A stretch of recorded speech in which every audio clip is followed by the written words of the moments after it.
welcome to the Nurse Maggie YouTube channel. It's holiday time in Hanover, Germany, and we have about 2 months to be able to enjoy some time off and to be outdoors. Although it's cold, it's supposed to be summer, but in Hanover, you never know. Okay, today is a rainy day actually, so I'm out with my boy Jed. Say hi. Hi. Hello.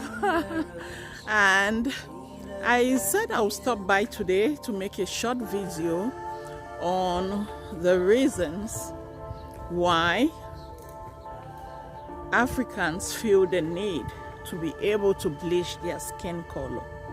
Okay, and I'm doing this out of experience. I like to do things out of experience, and this is my story. Your story might be different, okay?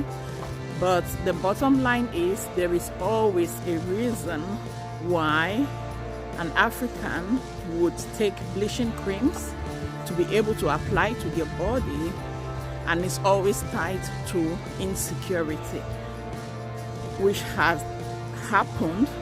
Maybe somebody said something, maybe it's just growing up and seeing that people do so and losing that confidence right from childhood, the confidence in your skin color, the trust, thinking it's not good enough. It could be something that somebody did. Okay, there are a million reasons why somebody would decide to change their skin color. So I decided to make story time and say why I did it in the past. Now, growing up, we used to buy lotions that had hydroquinone in them to be able to beautify our skin. That's what we used to say, beautify our skin. And it wasn't a big deal. And when I got to about 23 or 22 or something like that, I actually went through a breakup with somebody that was very significant at that time. So we had a breakup, and while we had that breakup, this person went ahead and got into another relationship. And later, about a year or so, or maybe up to 2 years, we came back into our relationship. We had the opportunity to sit down and talk, and we came to the conclusion that we wanted to try out our relationship one more time. But the problem with that was that this person had already engaged in another relationship. This person had another relationship, and I think with my young mind, I thought that was just a rebound relationship, and it was doomed. It wasn't going to work out, and I decided to give it a try. But months and months into giving it another try, I realized that this other person was not going anywhere. Their relationship was stable. And in my young mind, I was, at this point, I was like 24. And they both were in their 30s. So in my young mind, I sat down and I felt insecure with a lot of things. One of the things that I was insecure about was my skin complexion, because this person, the other lady, first, she was older, and secondly, I had met her a couple of times, and I had realized that she used to bleach her skin very much. I mean, it's easy to tell when somebody is using, and she wasn't just using the usual how many percent hydroquinone. She was using like really heavy skin bleaching creams. So in my youthful mind, I thought maybe because I wasn't light-skinned as this other person, so I decided to start bleaching my skin. Now, what happens after that point? One day I was in Yaoundé, Cameroon at that time. I went to a hairdressing salon, and when I got in there, I realized that the owner of that hairdressing salon was an esthetician. By profession. She had actually been in France, and she had studied how to do mixtures for body creams. Okay, so she had some creams on her shelves for sale. I bought the first bottle. I went and used it, and it was amazing. This woman could mix creams. And I bought the second one, the third one. By the time I was on the fourth container, I was completely light-skinned. Like, even my knuckles were clear.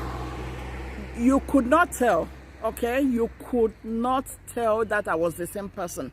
I was so light-skinned. So, to the extent that when I visited my sister, her friends were rushing to give me money to supply them that cream. And even the person for whom I was doing this stupidity for, there is a day he came to visit me in my uncle's house, and I was standing at a distance, and he was asking me to call me. Okay, normally they call me Ayok. And he was talking to me and telling me to call Ayok. He could not recognize me, okay? Because I was so light-skinned at that point. So, and one other instance, I ran into a neighbor of mine. We had been neighbors for years when I was in school, in the university. And when I greeted him, he stopped, he looked at me, he was like, the voice I know, but the face I don't. He could not remember who I was because I was so light-skinned. He was like, I know this voice very well, but the face I cannot tell. That is how light-skinned I was, okay? But after a while, I let it go because I realized it was stupidity. And this thing did not affect me just by the cream application, changing my skin color to be able to look like somebody else. I even changed the way I dressed. I put aside everything of mine that was youthful. Remember, I was just 24, okay? I put away all the clothes that were useful, and I started dressing in African material dresses, long dresses to the floor, with big head ties. I would tie them so big because this is how this lady used to dress like that. But also I thought that if I made myself more mature looking and I carried myself in a mature way, maybe this man was going to give me preference over the older lady, okay? And I'm making this video to say that there is always a reason why there is always an information, there is always an insecurity that happens to make somebody want to change their skin color, okay? Always, this is my story. It was for a man, and he had this insecurity of comparing with somebody who was, as I said, older. I was trying to copy the way she carries herself, to copy the things she was doing, and I found myself in the shoes of a lady who bleached her skin to a very, very light state. Okay, if you saw me at that time, you would call me a light-skinned woman. Meanwhile, I'm not. So at this point, I'm grateful that since I stopped it, this was decades ago, my skin is back to what it's supposed to be. And now I take pride in my skin, and I take responsibility to be able to encourage and to educate and to caution others with dark skin, other dark skinned women and men, to be able to value themselves. Okay, so that is my story. What is your story? What is your story? I beg of you to sit down, check at what point. What is that phrase that somebody said to you? What is that thing that somebody did to you to make you think that to be deserving of their love, to be deserving of their attention, to be deserving of anything from another human, you would have to change your skin color? What is that thing? The purpose of this video is just to make you think first, but also to make you understand that you are enough just as you are. You could be the really dark-skinned African, you could be brown, you could be light-skinned, you could be what we call yellow purple, really, really light-skinned, with brown eyes. You are enough. You are enough for you. You are enough for anybody who is sensible enough to know your value. You are enough, period. You do not have to change your skin. You don't have to change anything to be able to please or to fit the shoes that another person is making you to fit. In my case, it was not the person's fault. None of them said that to me indirectly, but by implication, my insecurities were triggered and they were tampered with. So what is your story?